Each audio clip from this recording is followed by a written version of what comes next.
Latest episode দেখুন একদম add free. রঙ্গন, হ্যাঁ সোনি আন্টি, কি বললো ওরা? কখন আসবে? আসারই তো কথা। তুমি টেনশন করো না, কিছুক্ষণের মধ্যে চলে আসবে।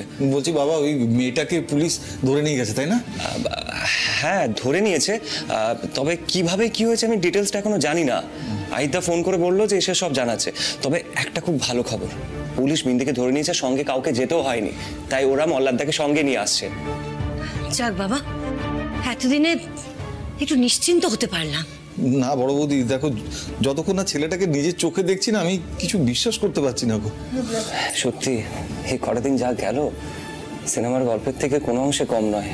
এই রঙ্গন, বলছি একবার ফোন করে দেখ না কখন আসছে। হ্যাঁ আমি থাক আর ফোন করো না বৌদি। দেখো এতদিন ধরে তো ধৈর্য ধরলাম, আর একটুখানি ধৈর্য ধরি। ওরা ভালোই ফিরে আসুক, ব্যাস তাহলেই হবে, আর কিছু চাই না। এসে গেছি বাবু। মল্লারদা, মল্লার, ঠিক আছিস তো মল্লার? বাবা আমি ঠিক আছি, কেন এরকম করছো? তোমার সামনেই তো আছি। বুঝবি না বাবা, নিজে বাবা হলে তখন বুঝবি। এটা কি হচ্ছে বলো তো? আমি তো বিশ্বাস করতে পারিনি যে তোকে আবার ফিরে।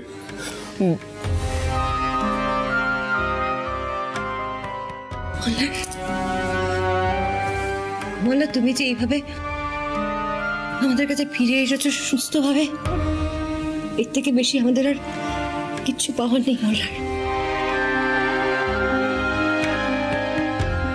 কিন্তু তুমি এই পোশাকে কেন?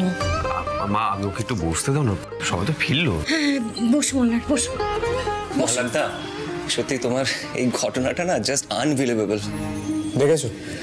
দেখো দেখো সবাই কিরকম বলছে। আচ্ছা তোমরা সবাই যদি এরকম বলো, তাহলে আমি বলবো আমার ফিরে আসাটাই উচিত হয়নি। না,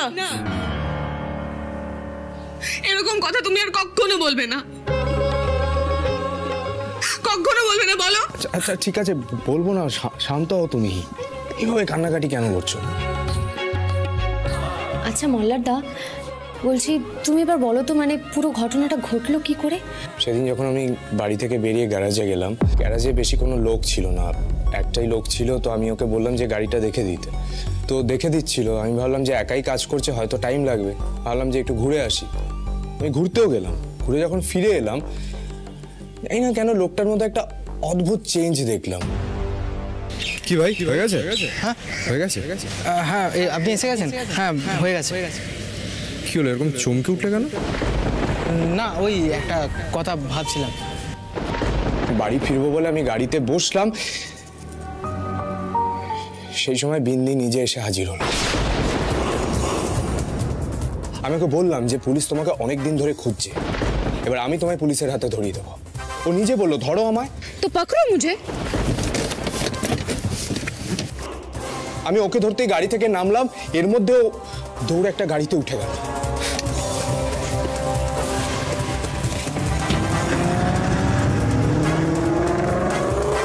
আমি ওকে ফলো করার জন্য গাড়ি স্টার্ট করলাম, ওর পেছনে ফলো করলাম।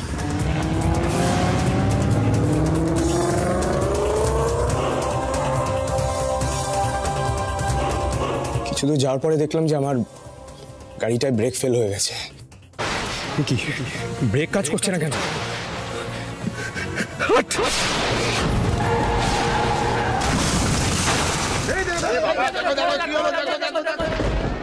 কন্ট্রোল করতে পারিনি, আর গাড়িটার অ্যাক্সিডেন্ট হয়ে যায়। তারপরে আমার আর কিচ্ছু মনে নেই।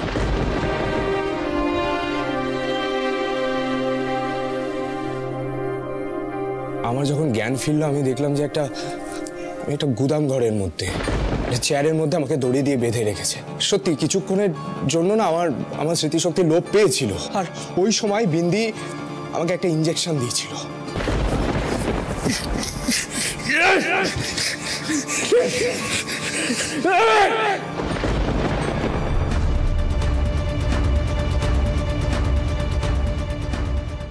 তারপর একদিন মহাদেব এলো। হ্যাঁ মানে সেই সময় আমি অত স্পষ্ট করে বুঝতে পারিনি, কিন্তু এখন বুঝতে পারছি যে ওটা মহাদেব ছিল। তবে ও কিন্তু আটকানোর চেষ্টা করেছিল, কিন্তু বিন্দি কোনো কথা শোনেনি, উল্টে ওকে যা খুশি তাই বললো, ওকে অপমান করলো। সম্ভবত তারপরেই মহাদেব তোমাদের কাছে খবর দিতে এসেছিল। আমার সত্যিই খুব খারাপ লাগছে। বিন্দির মতো খারাপ মানুষের জন্য ওই মানুষটাকে চলে যেতে হলো। যাকে কি আর বলা যাবে। আচ্ছা, বিন্দি তো একবার জেল ভেঙে পালিয়ে গেছিল। ও যদি আবার কিছু করে তাহলে তখন কি হবে? হ্যাঁ রঞ্জা, তুই চিন্তা করিস না। দেখ, বিন্দি একবার জেল ভেঙে পালিয়েছে মানে যে বারবার পালাতে পারবে তা নয়। আর তাছাড়া বিন্দিকে এবারে ভালো করে জেলখানাতে রাখা হচ্ছে এবং কড়া সিকিউরিটির মধ্যে রাখা হবে। বিন্দি কিচ্ছু করতে পারবে না, একদম চিন্তা করিস না তুই। এবারে যাই ছদ্মবেশে আসুক, যেভাবেই আসুক, আমি ওকে ঠিক চিনে ফেলবো। আর এবার না, আমি ওকে মেরেই ফেলবো একেবারে। হ্যাঁ মল্লারদা, রঞ্জা কিন্তু এটা সত্যিই পারে। ও যেভাবে মা কালীর সামনে দাঁড়িয়েছিল, তোমরা তো কেউ দেখোনি। বিন্দিকে সামনে পেলে ও শেষ করে দিত। তাই নাকি বিলু? এ তো মারাত্মক ব্যাপার। আচ্ছা আচ্ছা আচ্ছা আচ্ছা, মারাত্মক ব্যাপার, সাংঘাতিক ব্যাপার অনেক হয়েছে। এইবার আমাদের সেলিব্রেশন টাইম। ইয়ে! হ্যাঁ একদম, মানে এই প্রথম রঙ্গনে কোনো একটা প্রস্তাবে আমি সহমত পোষণ করছি। যাক, মল্লার সুস্থভাবে ফিরে এসেছে, সব আবার আগের মতো হয়ে গেছে। আর কি চাই বলো ঠাকুরপো? ঠিক বলেছো বড় বৌদি। আর যেন কোনো বিপদ আপদ না আসে, সবাই যেন সুখে শান্তিতে থাকে। অত বড় কাণ্ডের পর দুজনের বিয়ে হলো, তারপরেও এত বড় একটা ঝড় পেরিয়ে দুজনে আবার এক হয়েছে। কোনো একজনের কুনজর ঠিক পড়েছিল আমাদের পরিবারের উপর, কিন্তু এবার আমি নিশ্চিত আর কোনো বিপদ আসবে না। আমরা সবাই এখন এই সব কিছুর থেকে মুক্ত।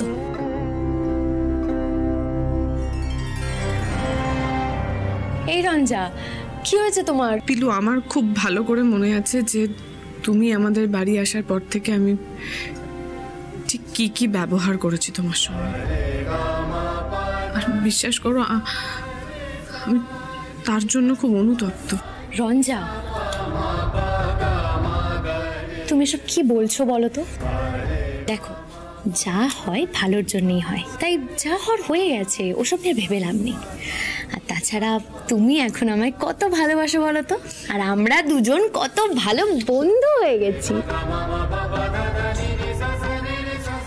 সারা জীবন পরিবারটাকে এইভাবেই বেঁধে রেখো ঠাকুর, সবাই যেন ভালো থাকে। এই বলছি, রঙ্গন দাদা গেল কোথায়? এখানেই তো ছিল। সত্যি তো, কোথায় গেল বলতো? হ্যাঁ, কোথায় আবার যাবে? নিশ্চয়ই কোনো বাজে বুদ্ধি মাথায় এসেছে। এসে গেছে এসে গেছে এসে গেছে, মিষ্টি এসে গেছে। ভাই না, এই সমাজ না, আরে আমি তোমাদের সবার জন্য মিষ্টি নিয়ে এলাম। বাবা রঙ্গন, ক্যা বাত! তোকে তো মল্লিকা বেশ ভালোই ট্রেনিং দিয়েছে দেখছি। এই মিষ্টি খাও, মিষ্টি খাও। আইদা মিষ্টি খাও, মিষ্টি খাও। আরে নাও, আমি খাবো। আরে এই নাও মিষ্টি মিষ্টি মিষ্টি। এই তো, আরে মিষ্টি মিষ্টি মিষ্টি মিষ্টি মিষ্টি মিষ্টি মিষ্টি মিষ্টি মিষ্টি।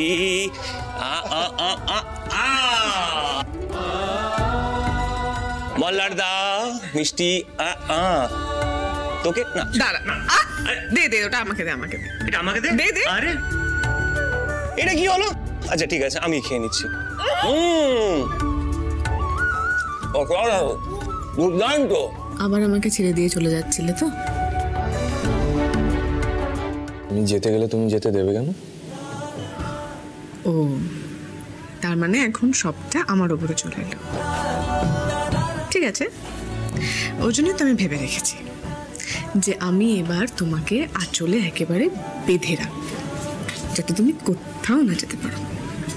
আগে না হবে না, আমাদের আর কেউ আলাদা করতে পারবে না, কেউ না। পাক্কা? পাক্কা। পিলু, তুমি একটা জিনিস খেয়াল করেছো না? এখানে এমন দুজন আছে যারা নিজেদের সঙ্গী হিসেবে খুঁজে নিয়ে দুজনের মধ্যে গুজগুজ ফুসফুস কিন্তু শুরু করে দিয়েছে। দেখো না ওস্তাদজি, আমি আর ওদের কিছু বলবো না।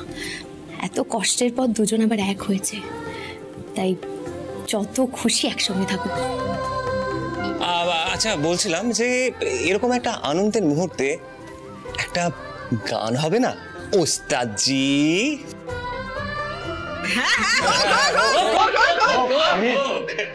একটা গান করে অনেকদিন ধরে বেশ বেশ।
গান তো হলো, এবার একটা নাচ হয়ে যাক। নাচে নাচের মধ্যে আমি কিন্তু একদম নেই। হ্যাঁ প্লিজ। আহি, তুমি এভাবে বলছো যেন তোমাকে স্টেজ পারফরমেন্স করতে বলা হচ্ছে।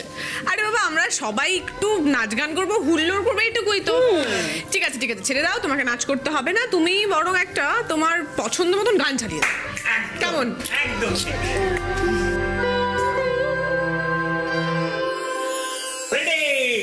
রেডি।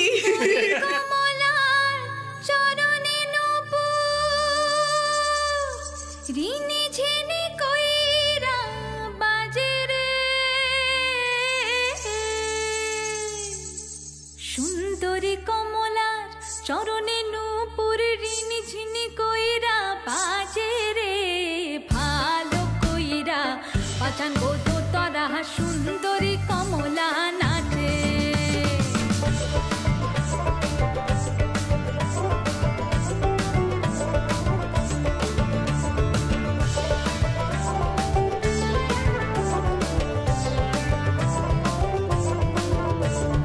ভালো কইরা বাজান গো তোরা সুন্দরী কমলা নাচে। আরে ভালো কইরা বাজান গো তোরা সুন্দরী কমলা নাচে।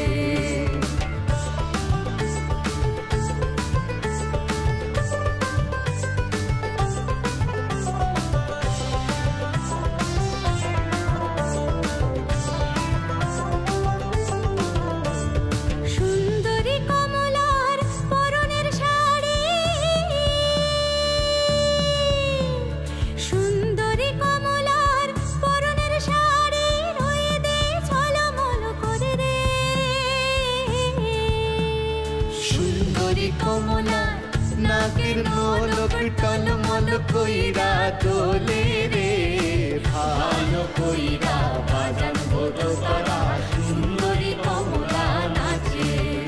আরে ভালো কইরা বাজান গো তোরা সুন্দরী কমলা নাচে।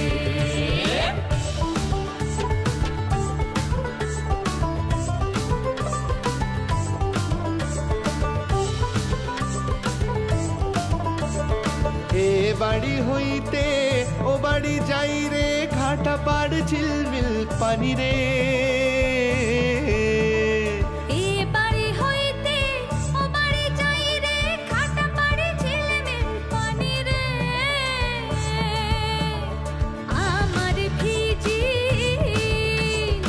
আমার ভিজিল জামা জোড়া, কন্যার ভিজিল শাড়ি রে, ভালো কইরা বাজান গো তোরা সুন্দরী কমলা নাচে। আরে ভালো কইরা বাজান গো তোরা সুন্দরী কমলা নাচে। আরে সুন্দরী কমলা চরণে নূপুর ঋণী ঝিনি কইরা বাজে রে, ভালো কইরা বাজান গো তোরা সুন্দরী কমলা নাচে। আরে ভালো কইরা বাজান গো তোরা সুন্দরী কমলা নাচে। ভালো কইরা বাজান গো তোরা সুন্দরী কমলা নাচে। আরে ভালো কইরা বাজান গো তোরা সুন্দরী কমলা নাচে।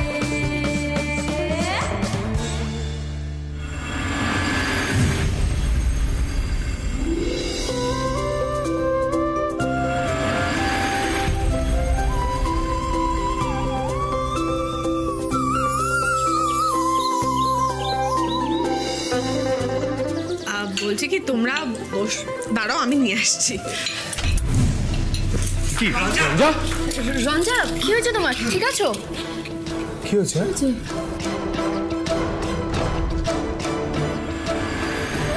কি হলো? কি কি হয়েছে? চুপ, মানে কি হচ্ছে রঞ্জা? পিলু, কি হচ্ছে ওর? তুমি মুখটা ওরকম করলে কেন? না, আসলে রঞ্জা। কি হয়েছে রঞ্জার, বলো না।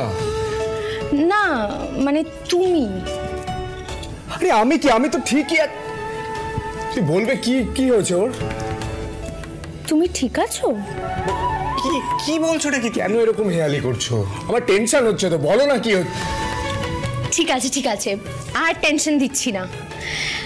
মল্লার দা, বলছি তুমি বাবা হতে চলেছো। কংগ্রাচুলেশনস। সত্যি সত্যি আমি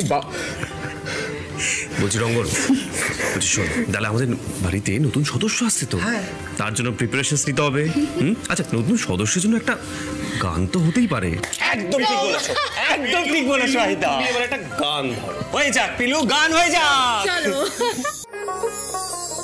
ইশারায় কইবি কথা,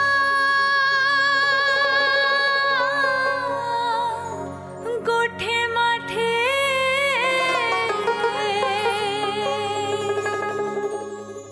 দেখিস যেন কেউ না জানে, কেউ না বোঝে।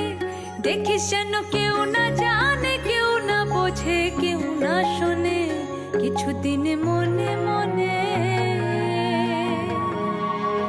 কিছুদিন মনে মনে ঘরের কোণে, কিছুদিন মনে মনে ঘরের কোণে শ্যামের পীড়িত রাখ গোপনে। কিছুদিন মনে মনে।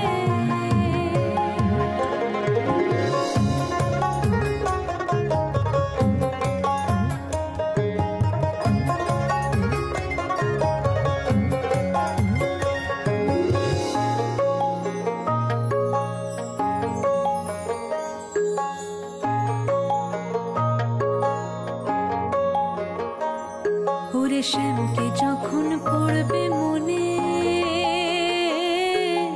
চাইবি কালো মেঘের পানে। ওরে শ্যামকে যখন পড়বে মনে, চাইবি কালো মেঘের পানে। আর রান্না শাহালে কাঁদবি বসে, রান্না শাহালে কাঁদবি বসে, ভিজে কাঠ দিয়ে উনুনে। কিছুদিন মনে মনে, কিছুদিন মনে মনে ঘরের কোণে শ্যামের পীড়িত রাখ গোপনে। কিছুদিন মনে মনে।